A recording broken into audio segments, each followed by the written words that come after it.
तो प्रिय छात्रों, मैंने कल आप लोगों को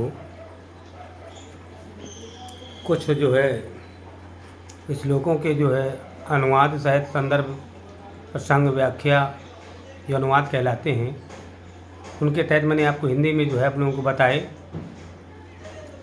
बचे हुए पद्यांशों के जो जीवन पर बचे हुए जो श्लोक थे, उन श्लोकों के मैं कुछ और भी अनुवाद हैं उनके आप लोगों को अनुवाद बता रहा हूँ, तो आप लोग ध्यान दें।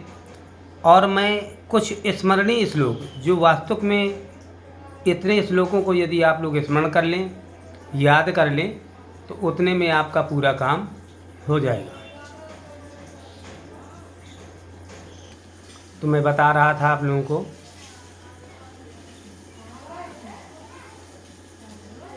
मैंने आप लोगों को बताए हुए थे भारतीय संस्कृति नामक पाठ तक, और उस भारतीय संस्कृति नामक पाठ तक मैंने जो आप लोगों को अनुवाद बताए। अब उसमें से अब आप लोग ध्यान दें कि जैसे आपका जीवन सूत्राणी है, तो जीवन सूत्राणी में आपके मुख्य जो दिए गए हैं लगभग, जैसे आपका एक श्लोक आपका है, बहुत अच्छा है कि किस्वित प्रवसतो मित्रम किस्विन मित्रम गृहे सता आतुरश्चाक्य मित्रम किस्वित मित्रम मर्षिता। जैसा कि इसमें हम आपको बताएं, तो सबसे पहले आप संकेत ले लेंगे किस्वित प्रवसतो डॉट डॉट डॉट डॉट मित्रम मर्षिता। उसके बाद आप संदर्भ लिखेंगे, तो संदर्भ में आप लिखेंगे कि प्रस्तुत श्लोक हमारी पाठ्य पुस्तक हिंदी के संस्कृत पद्य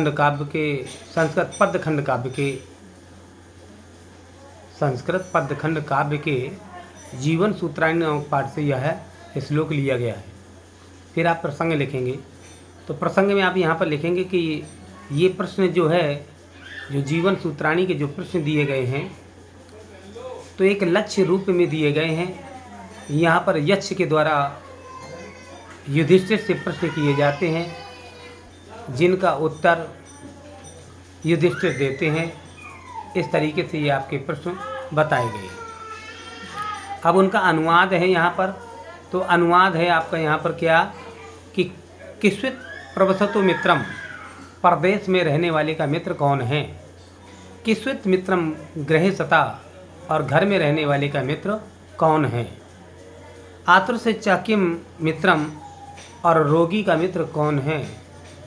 और उसके बाद बताए किस्वित मित्रम मर्षिता, और मरने वाले का मित्र कौन है। तो इसका दूसरा एक ये तो आपका अनुवाद हो गया। फिर आप विशेष भी दे सकते हैं इसके बारे में। विशेष में क्या बता सकते हैं कि यहाँ पर परदेसी व्यक्ति की बारे में तुलना की गई है कि परदेश जब आप लोग रहते हैं या कोई परदेश में होता है व्यक्ति, तो परदेश में रहने वाले का मित्र किस तरीके से बताया गया है। तो परदेश में जब तक दौलत नहीं है, धन नहीं है, तो आपके साथ कुछ भी नहीं है। यदि दौलत है तो सब कुछ है। और वैसे भी कहा गया है कि बाप बड़ा ना भैया, और सबसे बड़ा रुपया। इस जीवन में क्या है कि इस जीवन में कुछ भी पैसे के अलावा कुछ भी नहीं है। वैसे आप लोग ध्यान देते हैं। फिर पुनः कहते हैं कि सार्था प्रवसतो मित्रम भार्यः, सार्था प्रवसतो मित्रम भार्यः मित्रम गृहे सता आतुर से भिषक मित्रम दानम मित्रम मरीषिता। यदि आपका ये श्लोक आता है, तो आप लोग लिखेंगे संकेत में कि सार्था प्रवसतो डॉट डॉट डॉट डॉट करने के बाद मित्रम मर्षिता। फिर आप प्रस्तुत संदर्भ डालेंगे, और संदर्भ में क्या लिखेंगे आप, संदर्भ में यही लिखेंगे कि प्रस्तुत श्लोक हमारी पाठ्य पुस्तक हिंदी के संस्कृत पचायिका नामक खंड के जीवन सूत्राणी नामक पाठ से यह श्लोक लिया गया है। फिर प्रसंग में लिखेंगे कि यहाँ पर भी मित्रता के बारे में दिया गया जीवन सूत्राणी में, और बताता है कि परदेश में रहने वाले का मित्र क्या है, घर में रहने वाले का मित्र क्या है, रोगी का मित्र क्या है और मरने वाले का मित्र क्या है, इसके बारे में तुलना की गई है।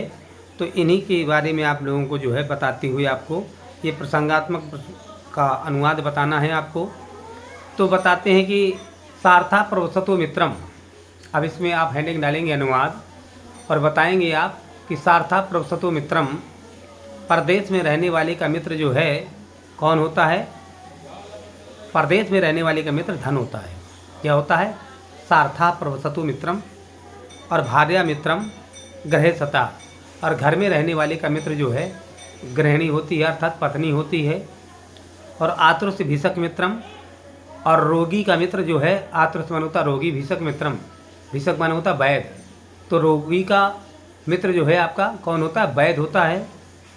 और दानम मित्रम मरीषिता, और मरने वाले का मित्र जो है आपका दान होता है। तो इस तरीके से आपका जो है ये जो बताया गया। और उसके बाद आपका एक श्लोक और भी आता है, तो कहते कि कुष्यत देख पदम धर्मस्य कुष्यत देख पदम यशः कुष्यत देख पदम स्वर्गस्य कुष्यत देख पदम सुखम। अब पुनः आप संकेत डालेंगे। पुनः संकेत डालने के बाद आप क्या करेंगे कि संकेत में लिखेंगे कुष्यत देख पदम धर्म dot dot dot dot dot dot करके कुष्यत देख पदम सुखम। इस प्रकार से आप जो है इसका कर देंगे संकेत। फिर आप जो है संदर्भ डालेंगे और संदर्भ में लिखेंगे प्रस्तुत श्लोक हमारी पाठ्य पुस्तक हिंदी के संस्कृत परिचायिका नामक संस्कृत परिचायिका के पदखंड काव्य के जीवन सूत्राणी नामक पाठ से जो है यह श्लोक अवतरित है। फिर आप प्रसंग करेंगे कि यहाँ पर भी पांडवों के ज्येष्ठ पुत्र युधिष्ठिर के द्वारा यह प्रश्न यक्ष ने किया हुआ है, यक्ष के द्वारा प्रश्न किया गया है। और ये बात उस समय की है कि जब ये पांचों भाई जो है जंगल की ओर जो है चल रहे थे, और जंगल की ओर चलने के उपरांत जो है इनको अचानक प्यास लगाती है। तो ये सबसे पहले अपने छोटे भाई नकुल को भेजते हैं।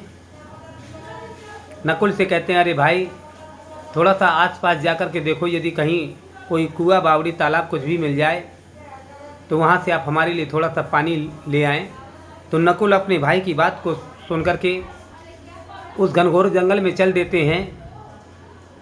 और चलते चलते एक तालाब के किनारे पहुंचते हैं और बड़ी जोर की प्यास लगती है। तो वो जाकर के सीधे पानी पीने के लिए पहुंच जाते हैं। और वो जाकर के वहाँ से आवाज़ भी आती है यक्ष की, लेकिन बिना पूछे और बिना प्रश्नों को उत्तर दिए हुए वे जाकर के मूर्छित होकर के गिर जाते हैं, अचेत अवस्था में हो जाते हैं। उसके बाद फिर नकुल जब काफ़ी देर तक नहीं आते हैं तो होता क्या है कि ना आने के कारण वो जो है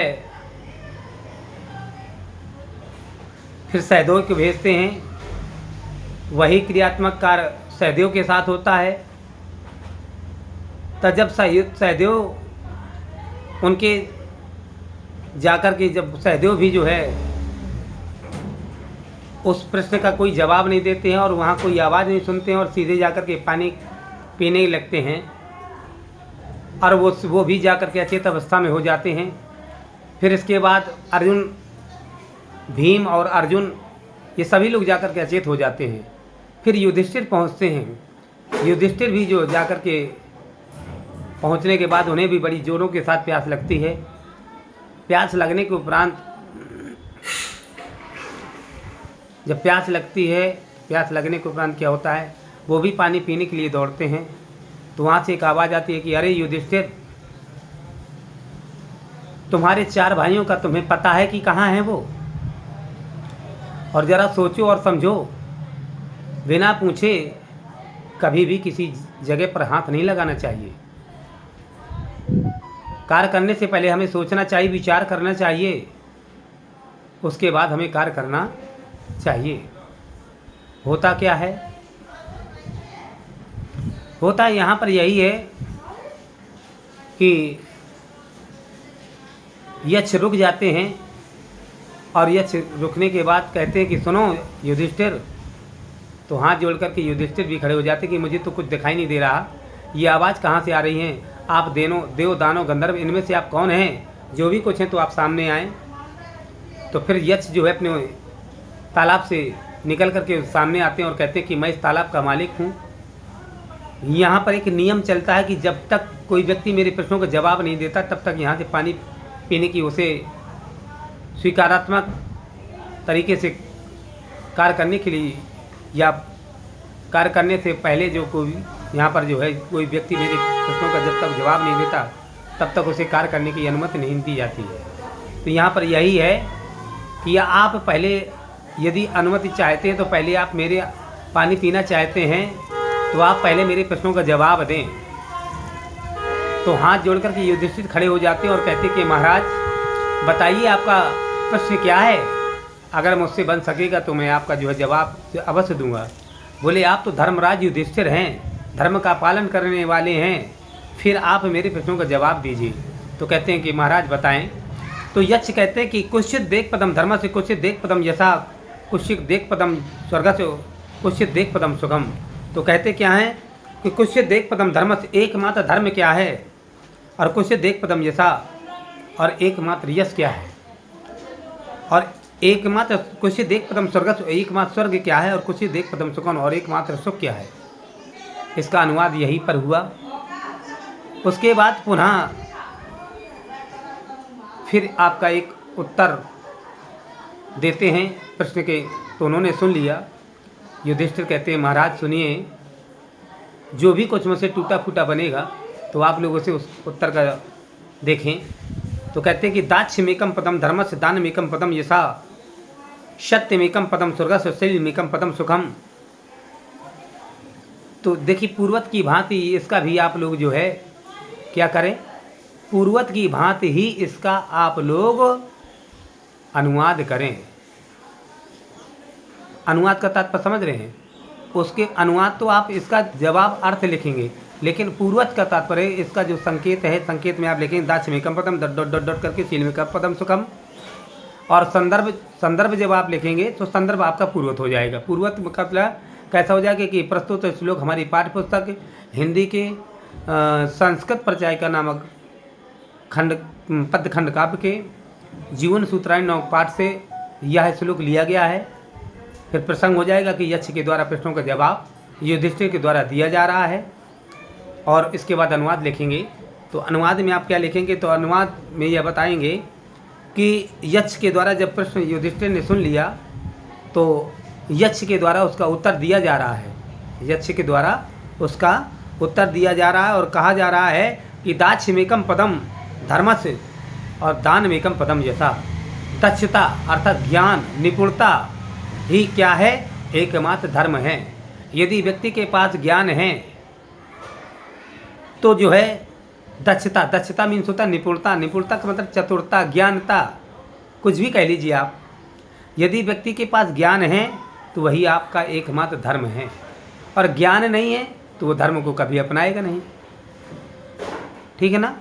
तो पहले आप ज्ञान प्रकट करें, और ज्ञान कहाँ से प्रकट होगा, बिना गुरु के ज्ञान की प्राप्ति नहीं होती है। बिना गुरु के ज्ञान की प्राप्ति नहीं होती है। यदि आप ज्ञान चाहते हैं तो पहले आपको गुरु की शरण में जाना पड़ेगा। तो दाक्ष्यमेकम पदम धर्मस्य, दक्षता ही क्या है, आपका एकमात्र धर्म है। दानमेकम पदम यशा, और यदि आप यश कमाना चाहते हैं संसार में तो क्या है, आप क्या करें, दान करें तो आपकी संसार में ख्याति फैल जाएगी। सत्यमेकम पदम स्वर्गस्य, सत्यता ही एकमात्र स्वर्ग है। यदि आप स्वर्ग की प्राप्ति करना चाहते हैं, स्वर्ग कोई तात्पर्य नहीं कि स्वर्ग आप सीधे चले जाएंगे। यदि आप वास्तव में स्वर्ग जाना चाहते हैं तो क्या करें, आप सत्य के मार्ग पर चलें, आप निश्चित है कि आप स्वर्ग की प्राप्ति करें। और शैलमेकम पदम स्वर्गस्य, और यदि वास्तव में आप सुख की अनुभूति करना चाहते हैं, सुख चाहते हैं, तो आप शील बने। क्या बने, शील बने, संतोषी बने। तो इस तरीके से आपका इसका भावार्थ हुआ। मैं आप सभी लोगों से यही कहना चाहता हूँ कि जो आपके और भी श्लोक जो बचे हुए हैं जीवन सूत्राणी के, मैं अगले वीडियो में आप लोगों को बताऊंगा। आप हमारे चैनल को सब्सक्राइब करते रहें, वीडियो को लाइक करें और शेयर करें। ठीक है ना। तो तो मेरा बस आप लोगों से यही कहना है, जय जय श्री राधे राधे, धन्यवाद।